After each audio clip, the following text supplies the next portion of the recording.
Greetings, everyone. So, according to Alice Park from Time.com, approximately 90% of children in the US play video games, and more than 90% of those video games contain mature content.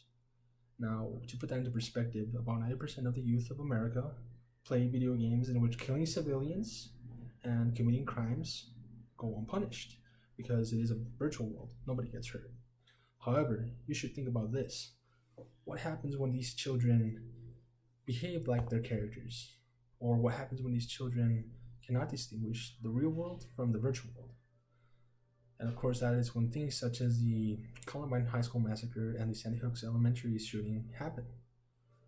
And of course, you must know that violent video games are intended for adult audiences, which is considered 17 and up by the ESRB system. And of course, it is meant to be an entertainment product, which means that violent video games are supposed to be entertaining. However, in the hands of children, that is not the case, which is why I propose that children should not play violent video games, because violent video games have negative psychological and social effects on children, which can lead them to commit acts of violence. Now, first, I will talk about the psychological effects that violent video games have on children.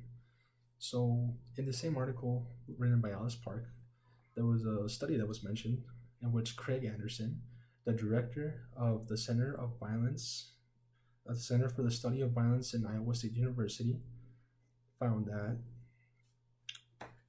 in a study in which 2,034 boys and girls from Singapore were asked about their violent gaming habits over a period of 2 years, the children who played more hours of violent video games were reported to be more aggressive and of course had more violent tendencies than did those who did not play violent video games.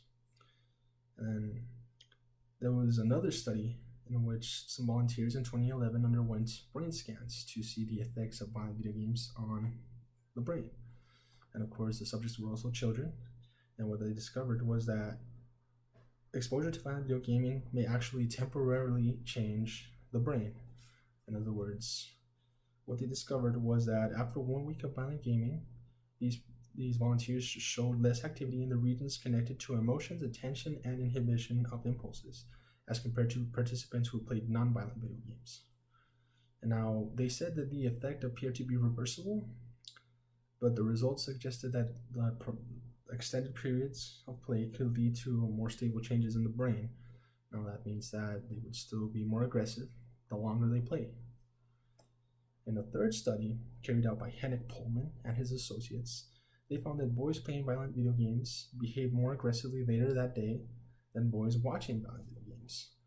Well, the background on this study is that 56 children were divided into two groups of boys and girls, 28 and 28.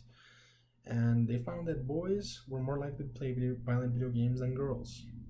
And they also found that the effects of violent video games on aggression appear to be bigger than the effect of television violence. So this means that playing a video game is a lot stronger at making these children more aggressive than simply watching somebody else playing it.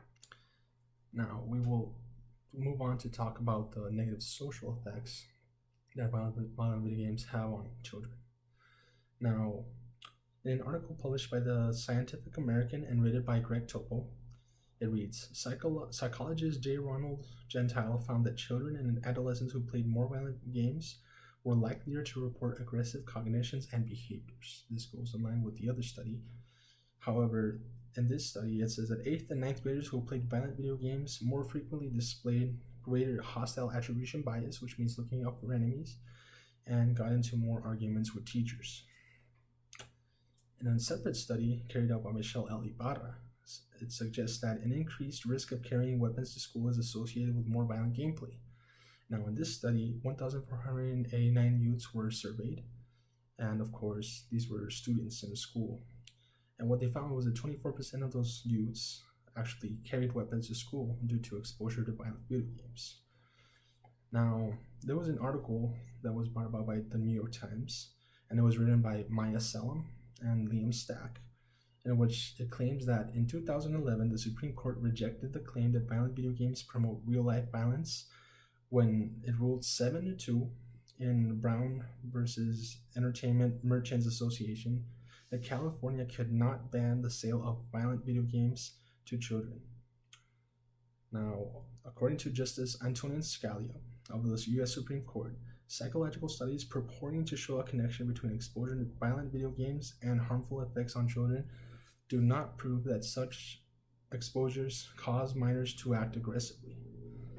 Now, of course, the purpose of this is not to say that video games directly cause these crimes from happening.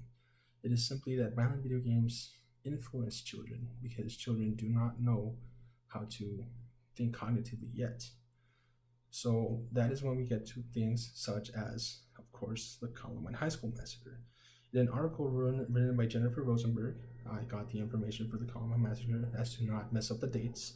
And so it says the Columbine High School Massacre happened in April 20, 1999 in Littleton, Colorado, in which Dylan Klebold and Eric Harris, the two perpetrators, killed 12 students, one teacher, and injured 21 others, and then killed themselves. Now, these children, or these students, claim that they were influenced by a mature game called Doom, in which the whole purpose of the game is for you to kill Hellspawn.